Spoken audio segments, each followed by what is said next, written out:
Lots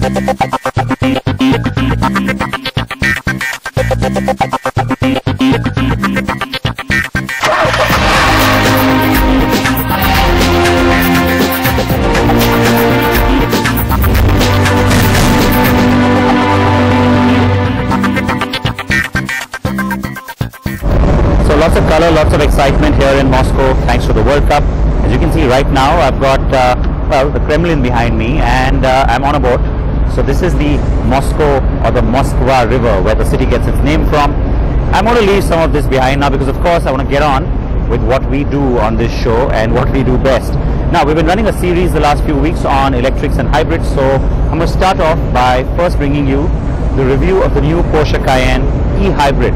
That's again a plug-in hybrid vehicle. It's one that's being launched in India for the first time by Porsche as well. Here is my review.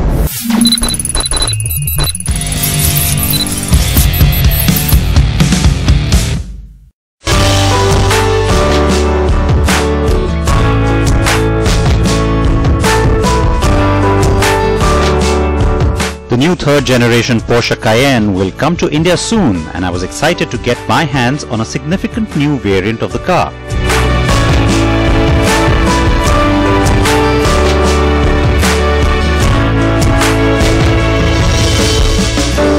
So Côte d'Azur in the south of France is supposed to be all about blue skies and gorgeous views of the ocean, but a little bit different today. Things haven't gone to plan when it comes to the weather. But you know what, I'm still happy because I get a chance to take a stab at the all-new e-hybrid version of the new Porsche Cayenne. The new Cayenne e-hybrid is better looking, better on performance, better on its green credentials, and even has a better cabin than the previous hybrid model.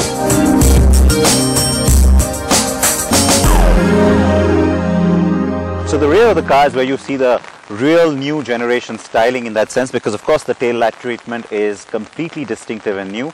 Now remember, this car is also the first runner-up of the World Luxury Car of the Year title, which was of course backed by its stablemate, the Audi A8. Now at the back is where you pick up on the hybrid, because Cayenne of course has a little green, neon green if you will, outline, but it's also the e-hybrid badging back here that very specifically tells you what this particular version is.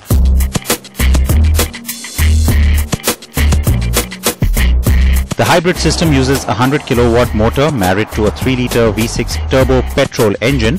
The V6 makes 333 bhp and 450 Nm of torque, while the electric side gives you 133 bhp and 400 Nm. But to put it accurately, the combined system output is 453 bhp and, wait for it, 700 Nm of peak torque. Now you start the car and you pull away by default in silent electric mode, but speaking of defaults, then of course the car will switch eventually when you get onto the road to the hybrid mode, because that's its default for driving. That's pretty much like, let's say, a comfort mode in any other car.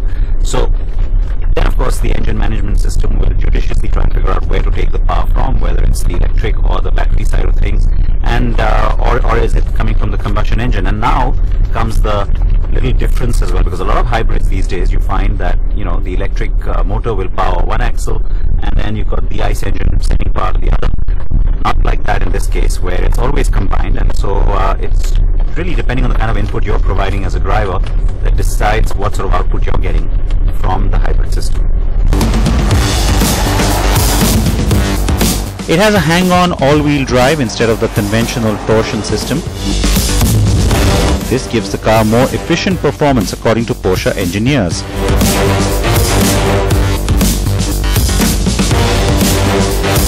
Overall, on the new generation, things have gotten so much better anyway, and I think it's the steering that's a great takeaway for me. It's properly stiff and very, very precise.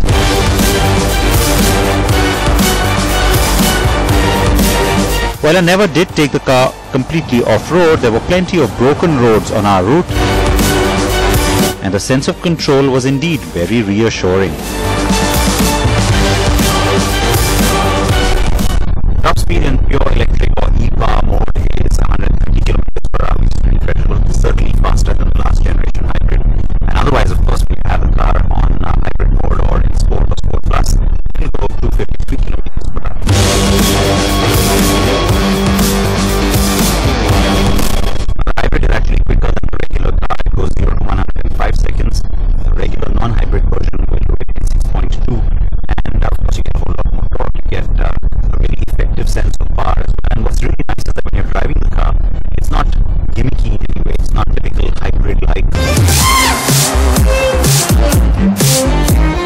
The last Cayenne S e-hybrid gave us a mileage of 29.4 kilometers per litre.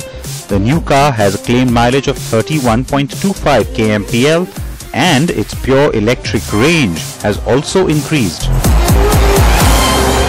I have to say I was a little surprised with its electric car driving range of 44 kilometers. This day and age I would have expected that number to be a little bit bigger, but the flip side of that, or the good side, is that unlike many other plug-in hybrids, where yes, of course you have regenerative charging on board, but it only gives you so much. You eventually do need to plug the car in to get the battery to give you a respectable amount of power. In this car, regenerative charging is actually pretty effective. So there was a point some time ago when we had dropped completely down to absolutely zero power coming from the battery, but it managed to get it right back up to about 23-24 kilometers range.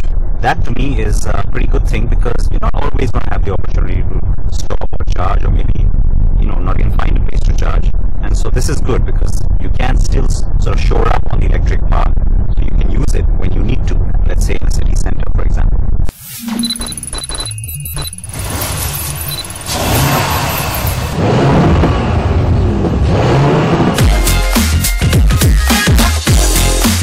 It also now offers an optional sport exhaust to get a meteor roar out of the V6. But even without that, the engine sings in a somewhat muted way. The new Cayenne has become sportier and more dynamic than the second generation was, and the e-hybrid maintains that character 100%, which brings me to a crucial point. I think it's great that Porsche is bringing the hybrid to India right from word go. So when the new generation launches, now remember, to a lot of those buyers, the ones who really want the diesel for the extra torque, the system will give you that extra torque. And for others, it could be about pricing. And like I said, if it is similarly priced to the diesel, then you need to have the diesel. But in a country like ours, where there's a lot of lack of clarity on policy and where things are going with diesel, at least having an option like that is probably a good thing.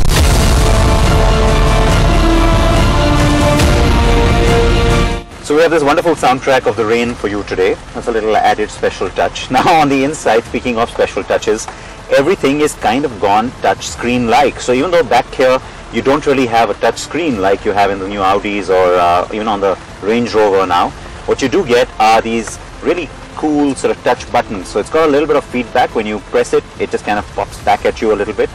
But it's like a screen, it's just all really nice, and all those buttons have gone away. There was a whole lot going on the Cayenne. It's become nice and smooth and clean, and it's all backlit. It looks very cool.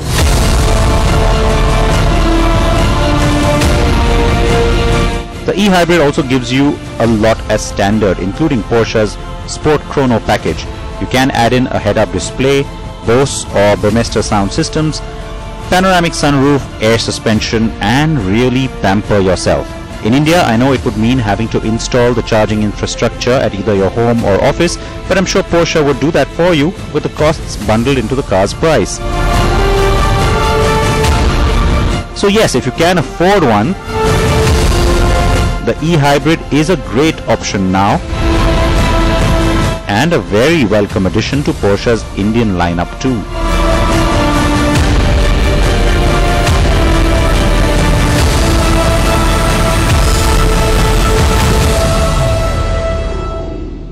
So we had an interesting vehicle for you in the first half, pretty exciting, some of you may think so, but it doesn't get more exciting than the car that's coming up next. It is the latest from the stable of the prancing horse, the 488 Pista from Ferrari. Now this car, well, there's a lot riding on it because it's not so much about volume sales, but about reputation and what technology the company is trying to adopt and the direction it's going into when it comes to its performance V8s. Here's the review.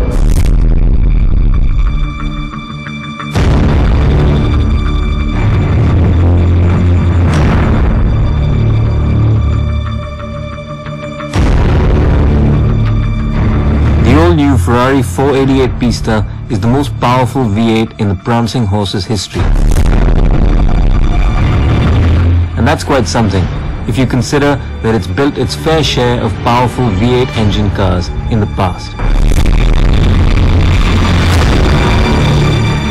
So I come to you today in the hallowed grounds of Fiorano in Maranello. And I'm here on behalf of Siddharth because, well, driving a Ferrari for a friend is the least that I could do. Now anytime you talk about a Ferrari or the 488 GTB, for instance, the 488 Gran Turismo Berlinetta or Grand Touring Coupe, speed comes up at some point in the conversation. But we're here to talk about the 488 Pista. Now Pista stands for racetrack, so you can be sure that speed is an integral part of the equation.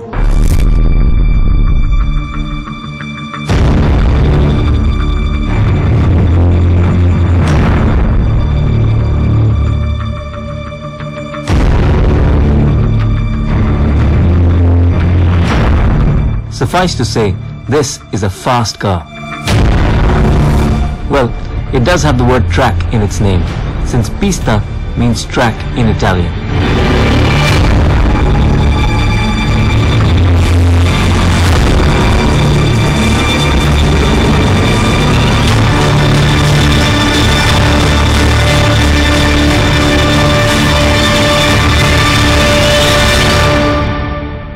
So the Pista is the latest in a long line of very special V8 Ferraris. The 360 Challenge Stradale, the 430 Scuderia, the 458 Speziale, and now the 488 Pista. Now, this is a Ferrari for those of you who are a little bit more picky. Now, 488 is fast enough, but this one has 50 more horsepower, 10 more Nm of torque. It does 0 to 100 in 2.85 seconds versus a fairly mediocre 3 seconds for the 488 GTB. So why am I standing here talking to you? Let's get in and drive this baby.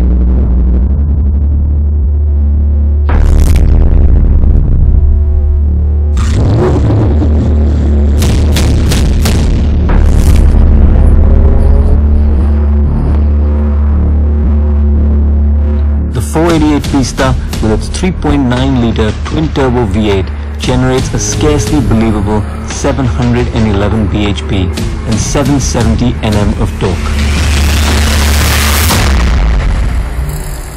Ferrari put the 488 on a strict diet to produce the Pista, yielding a weight savings as much as 90 kilograms.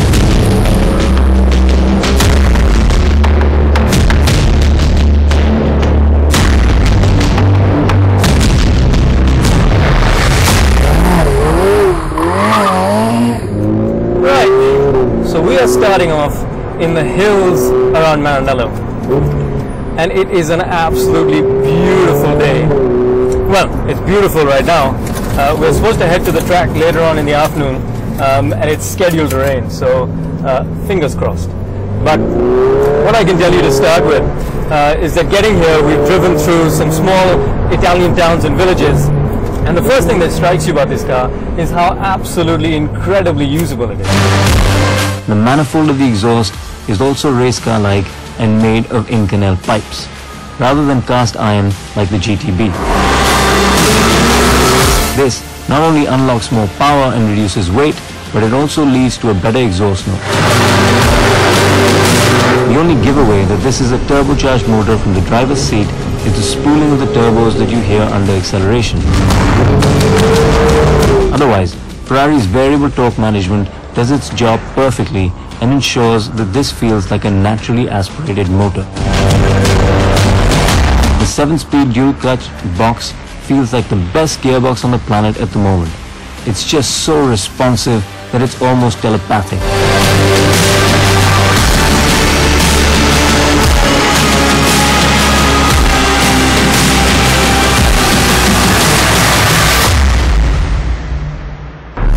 There's an amazing amount of carbon fiber in the bodywork, inside the car, in the engine bay, the works. But the thing that strikes you the most about this car to begin with is the S-duct right in the front. Everything in this car is a case of form follows function. Everything has been sculpted not only by the designers but also by the aerodynamicists. Now the S-duct is a patented Ferrari design where it takes in air from the front of the duct, and it's got a little winglet in front as well. It's amazingly intricate, inspired by Formula One. It takes in air and then ducts it through the front of the car, over the bonnet, and then flows over the rest of the car. Now what that does is creates an amazing amount of downforce in the front of the car. The incredible thing, though, is that they've been able to create that additional downforce without any compromises. So there's no additional drag. There's a lot more downforce without the penalty of additional drag.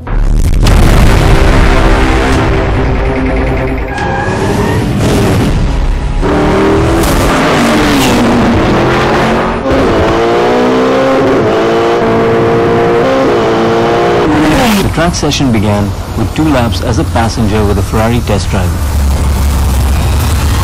and then by allowing us in the driver's seat. So the internals of this engine are 50% new. Now the engine that it's based on is no slouch either. International Engine of the Year winner in 2016 and 2017. This was just won International Engine of the Year in 2018. The speed is instant.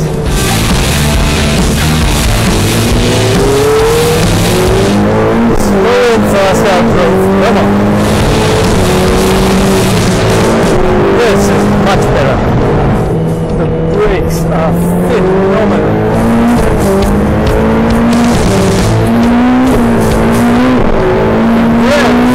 Just unbelievable. Jesus. What the way it picks up speed. Levels of grip, the power, the brakes. It is addictive. Let's hold power a little bit longer. Down a second. Let's go slow in. Carry the speed. Carry the speed. Yes. Much better. Full power. On the brakes. Car goes light up the crest. The speed is so accessible. Brakes are so strong. I'm not even trying to see me off because I'm having so much fun in sport. Running right, carrying the speed. You hit the limiter there. Brake. Woo! And that's my cue. Box and slow. What a machine. What an absolutely addictive speed demon machine. Oh my dear Lord. That was everything that you could possibly hope it to be. And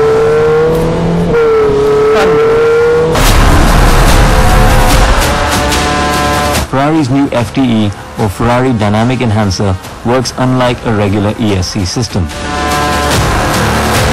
So the FDE activates progressively and earlier, allowing you to heroically power slide out of corners without feeling like it's cut in at all. One of Ferrari's aims when developing the Pista was to ensure that it's easy to push to the limit. Well, it appears that this objective has been well and truly achieved.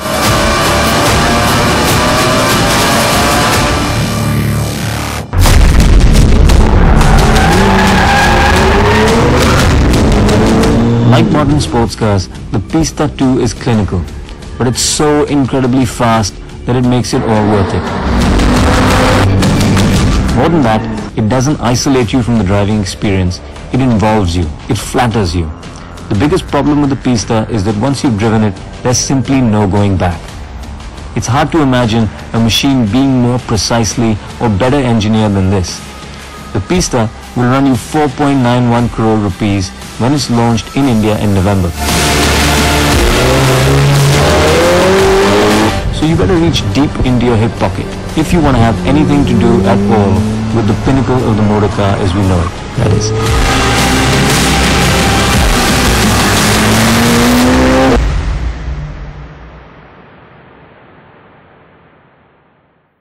The oldest, most significant Orthodox Christian church or cathedral of Christ the Savior behind me. It's a huge monument and landmark here, and of course a must-do on the tourist itinerary if you're visiting Moscow.